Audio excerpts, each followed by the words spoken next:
Hi, Yuvan Sri views YouTube சேனலிலிருந்து யுவன் ஸ்ரீ.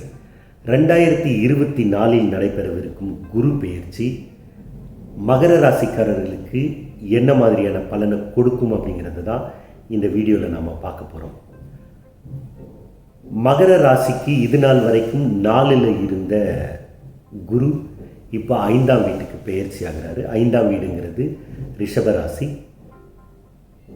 குரு பெயர்ச்சி மே மாதம் 1ஆம் தேதி புதன்கிழமை, சித்திரை மாதம் 18ஆம் தேதி கிருத்திகை நட்சத்திரத்தில் மதியம் 2:29 பெயர்ச்சி ஆகிறாரு.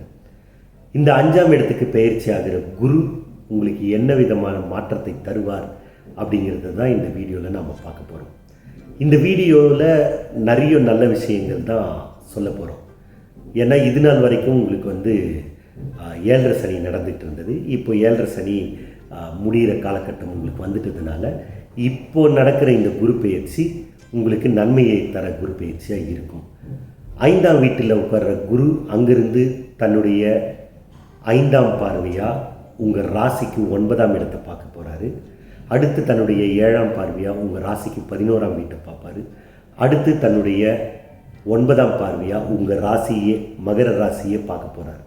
இந்த 5ஆம் பார்வை, 7ஆம் பார்வை, 9ஆம் பார்வையால் உங்களுக்கு என்ன விதமான மாற்றத்தை தரும் இந்த குரு பெயர்ச்சிங்கிறது தான் இந்த வீடியோவில் நம்ம பார்க்க போகிறோம். 5ஆம் வீடால் உங்களுக்கு நன்மை இருக்காது. ஏன்னா குரு அமரும் இடம் கொஞ்சம் கெடுப்பார், ஆனால் பார்க்குற இடத்தை வளர்ப்பார். ஸோ நல்ல இடத்தையே குரு பார்க்குறதுனால இந்த குரு பெயர்ச்சி உங்களுக்கு நல்லா தான் இருக்கும். காரணம் என்னென்னா, இவ்வளவு நாள் நீங்கள் 7.5 சனியில் அவ்வளவு அடி வாங்கியிருக்கீங்க. ஸோ கொஞ்சம் கொடுத்தா கூட உங்களுக்கு பெரிய சந்தோஷமாக இருக்கும், நிறைய கிடைச்ச மாதிரியான சந்தோஷம் இருக்கும். இந்த குரு பெயர்ச்சியில் நாங்கள் நீங்கள் அப்படி இருப்பீங்க, இப்படி இருப்பீங்க, ஆஹா ஓ அவ்வாக்குன்னு இருப்பீங்க அப்படின்னெல்லாம் நாங்கள் சொல்லுவோம். நீங்கள் வானத்தை வில்லா வளைப்பீங்க, மணலை கயிறா திருப்பீங்க, இந்த மாதிரியெல்லாம் கூட சொல்லுவோம். அதெல்லாம் உங்களுக்கு நடக்குமா நடக்காதா அப்படிங்கிறது உங்களுக்கு இப்போ என்ன தசாபுத்தி நடக்குதுங்கிறத பொறுத்து தான் அந்த பலன் உங்களுக்கு நடக்கும். இப்போ உங்கள் ஜாதகப்படி உங்களுக்கு நல்ல தசாபுத்தி நடந்ததுன்னா இதில் சொல்கிற நல்ல விதமான பலன்கள் உங்களுக்கு நடக்கும். இதே உங்களுக்கு அவயோகிகளோட தசாபுத்தி, அதாவது கெடுதல்கள் பண்ணக்கூடிய தசாபுத்தி நடந்ததுன்னா நாங்கள் இதில் நல்லது சொன்னால் அது உங்களுக்கு நடக்காது, ஆனால் நாங்கள் கெடுதல்கள் சொன்னால் அது 100% நடக்கும். அதனால் உங்களுக்கு என்ன தசாபுத்தி நடக்குது அப்படிங்கிறத உங்கள் வீட்டுக்கு பக்கத்தில் இருக்க ஜோசியர்கிட்ட கேட்டு தெரிஞ்சுங்க. அப்படி இல்லைன்னா எனக்கே நீங்கள் வாட்ஸ்அப் பண்ணுங்கள். உங்களோட பிறந்த நேரம், பிறந்த இடம், பிறந்த தேதி, இது 3த்தையும் அனுப்பிச்சிங்கன்னா நான் உங்களுக்கு இப்போ என்ன தசாபுத்தி நடக்குதுங்கிறத பார்த்து சொல்கிறேன். உங்களுக்கு இன்னும் நீங்கள் அடி வாங்க வேண்டியது இருக்கா, இல்லை முடிஞ்சிருச்சா, இதில் சொல்கிற குரு பெயர்ச்சியில் சொல்கிற பலன்கள் எல்லாம் உங்களுக்கு நடக்குமா நடக்காது அப்படிங்கிறத நாம் பார்க்கலாம். பொதுவாக இந்த குரு பெயர்ச்சி, ராகு கேது பெயர்ச்சியிலலாம் சொல்லக்கூடிய பலன்களில் ஒரு 20%-30% தான் நடக்கும். மிச்சம் எல்லாம் உங்களோட ராசிப்படி, ஜாதகப்படி, ஜாதக கட்டப்படி என்ன தசை நடக்குதுங்கிறத பொறுத்து தான் உங்களுக்கு ஏற்படக்கூடிய நன்மைகளும் தீமைகளும் இருக்கும். வாங்க, மகர ராசிக்காரர்களுக்கு இந்த குரு பெயர்ச்சி என்ன விதமான சந்தோஷத்தை கொடுப்பார் அப்படிங்கிறத பார்க்கலாம். வாங்க பார்க்கலாம்.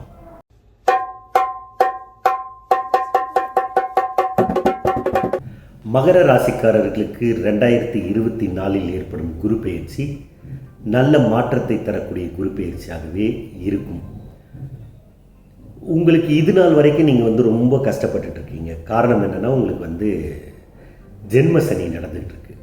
ஜென்ம சனியால் ரொம்ப கஷ்டப்பட்டுக்கிட்டு இருக்கு நீங்கள். இந்த குரு பெயர்ச்சியிலிருந்து உங்களுக்கு கொஞ்சம் விடிவு காலம் பிறக்கும். ஏன்னா சனி உங்களை விட்டு கொஞ்சம் கொஞ்சமாக வெளியில் போயிட்டே இருக்கிறதுனால உங்களுக்கு கொஞ்சம் சந்தோஷத்தை தரக்கூடிய குரு பெயர்ச்சியாக தான் இது இருக்கும். காரணம், அவ்வளவு அடி வாங்கிட்டீங்க. அதனால் கொஞ்சமாக கொடுத்தா கூட உங்களுக்கு சந்தோஷமாக இருக்கும். சாப்பாடே இல்லாதவனுக்கு ஒரு சாதாரண சாதமே எப்படி ரொம்ப மிகப்பெரிய விருந்தாக தெரியுமோ அந்த மாதிரி தான் உங்களுக்கு இருக்கும். இது நாள் வரைக்கும் குரு உங்களுக்கு 4ஆம் வீட்டில் இருந்தார். இப்போ 5ஆம் வீட்டுக்கு பெயர்ச்சி ஆகிறாரு. 5ஆம் வீடு உங்கள் ராசிக்கு ரிஷப ராசி தான் 5ஆம் வீடு. ரிஷப ராசிக்கு வர குரு அங்கிருந்து தன்னுடைய 5ஆம் பார்வையாக உங்கள் ராசிக்கு 9ஆம் இடத்தை பார்ப்பார். இதனால் இந்த இடம் மேன்மை அடையும். அடுத்து குரு தன்னுடைய 7ஆம் பார்வையாக உங்கள் ராசிக்கு 11ஆம் இடமான விருச்சிக ராசியை பார்ப்பார். விருச்சிக ராசிங்கிறது லாபஸ்தானம், அதாவது 11ஆம் இடம்ங்கிறது லாபஸ்தானம் உங்களுக்கு. அதனால் லாபங்கள் ஏற்படும்.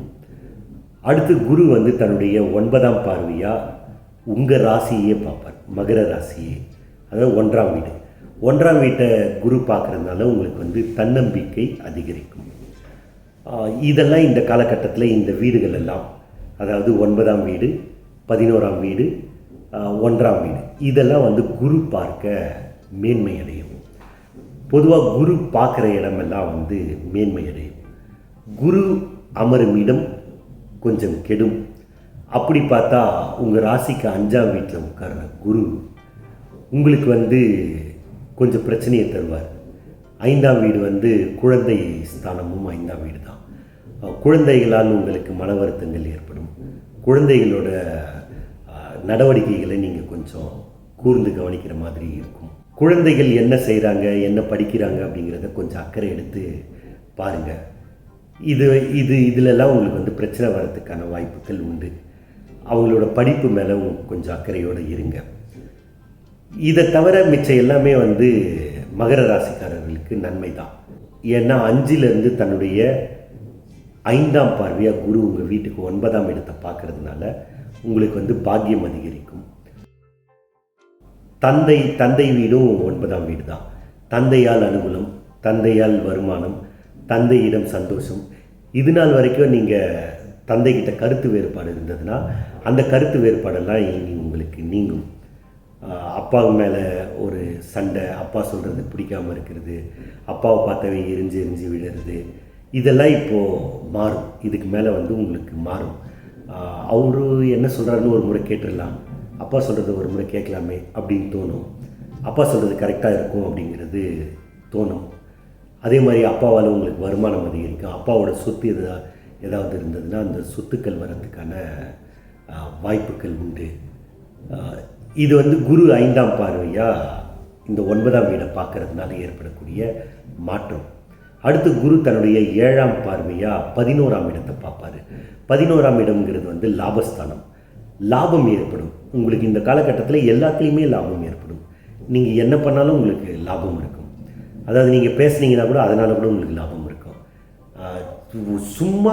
சும்மா போய் பேசிட்டு வந்தேன், அவர் ஒத்துக்கிட்டாரு, எனக்கு அவர் ஒத்துப்பாருன்னே தெரியாது, கேட்டு பார்க்கலாமேன்னு சும்மா தான் கேட்டேன், அது அவர் ஒத்துக்கிட்டாரு அப்படின்னுலாம் பலர் சொல்லி நீங்கள் கேள்விப்பட்டிருப்பீங்க இல்லையா? அதெல்லாம் இனி உங்களுக்கும் நடக்கும். நீங்கள் உங்கள் பேச்சால் உங்களுக்கு லாபம் ஏற்படும். நீங்கள் செய்கிற செயலால் உங்களுக்கு லாபம் ஏற்படும். நீங்கள் என்ன பண்ணாலும் அதில் உங்களுக்கு ஒரு லாபம் இருந்துக்கிட்டே தான் இருக்கும். லாபம்ங்கிறது நம்மளை பொறுத்த வரைக்கும் பணவரவு தான். பணம் தான் லாபம் இல்லையா?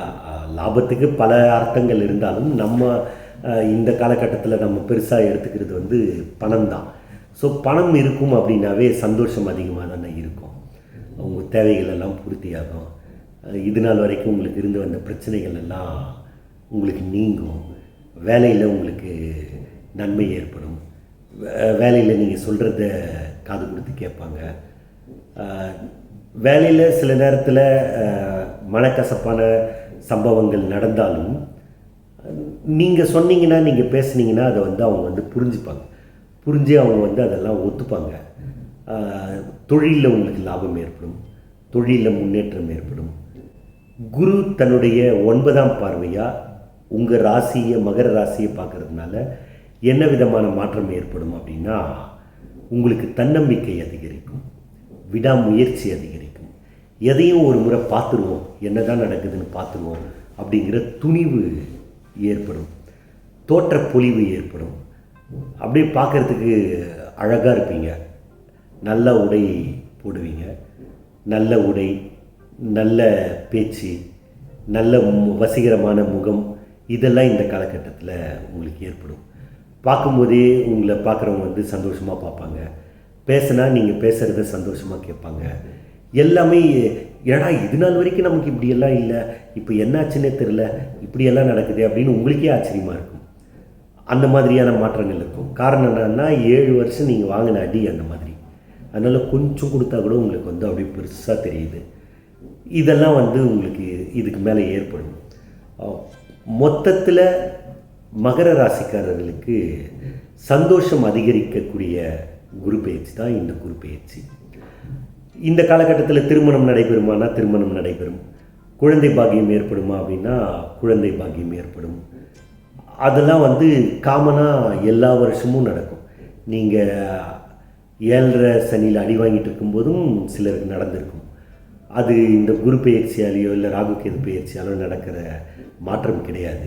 அது வந்து உங்களோட தசாபுத்தியை பொறுத்து, உங்களுக்கு என்ன தசாபுத்தி நடக்குதுங்கிறத பொறுத்து உங்களுக்கு இப்போ திருமணம் நடைபெறுமா, அதாவது இதை பார்த்துக்கிட்டு இருக்க உங்களுக்கு இப்போ திருமணம் நடக்குமா நடக்காதா, உங்களுக்கு இப்போ குழந்தை பிறக்குமா பிறக்காதா, இந்த குரு பெயர்ச்சி அதுக்கு உறுதுணையாக இருக்குமா இருக்காதா அப்படிங்கிறத நம்ம பார்த்துட்டு இருக்கோம் இல்லையா. அதெல்லாம் உங்களுக்கு இப்போ நடக்கிற தசாபுத்தியை பொறுத்து தான் அதெல்லாம் நடக்கும். அதெல்லாம் வந்து காமன். அது எல்லாருக்கும் எல்லா வருடமும் நடந்துக்கிட்டே இருக்கும். அவயோகிகளோட தசை நடந்தாலும் நடக்கும், குரு பெயர்ச்சி நல்லா இருந்தாலும் நடக்கும், நல்லா இல்லைனாலும் நடக்கும். ஸோ இது வந்து காமனுங்கிறதுனால திருமணம் நடக்கும். உங்களுக்கு தசாபுத்தி நல்லா இருந்ததுன்னா அதெல்லாம் நடக்கும். உங்களுக்கு இப்போ எந்த தசாபுத்தி நடக்குது அப்படிங்கிறத நீங்கள் பார்த்துக்குங்க. நல்ல தசாபுத்தி நடந்ததுன்னா சந்தோஷம். அவயோகிகளோட அதாவது கெடுதல் பண்ணுறவங்களோட தசாபுத்தி நடந்ததுன்னா நீங்கள் உங்களோட குலதெய்வ வழிபாடை நீங்கள் தொடர்ந்து பண்ணிக்கிட்டே வந்தீங்கன்னா உங்களுக்கு வரக்கூடிய பிரச்சனைகள் தீர்மா அப்படின்னா பிரச்சனைகள் தீராது. ஆனால் அந்த பிரச்சனையை சமாளிக்கக்கூடிய தைரியம் உங்களுக்கு ஏற்படும். அதற்கான சக்தி உங்களுக்கு கிடைக்கும். குலதெய்வ வழிபாடு உங்களுக்கு தன்னம்பிக்கையை அதிகரிக்கும். அவ்வளவுதான். இந்த 2024 ஏற்படக்கூடிய குரு பெயர்ச்சி நல்ல மாற்றத்தையும் சந்தோஷத்தையும் ஏற்றத்தையும் கொடுக்கக்கூடிய குரு பெயர்ச்சியாகவே இருக்கும். நன்றி, வணக்கம்.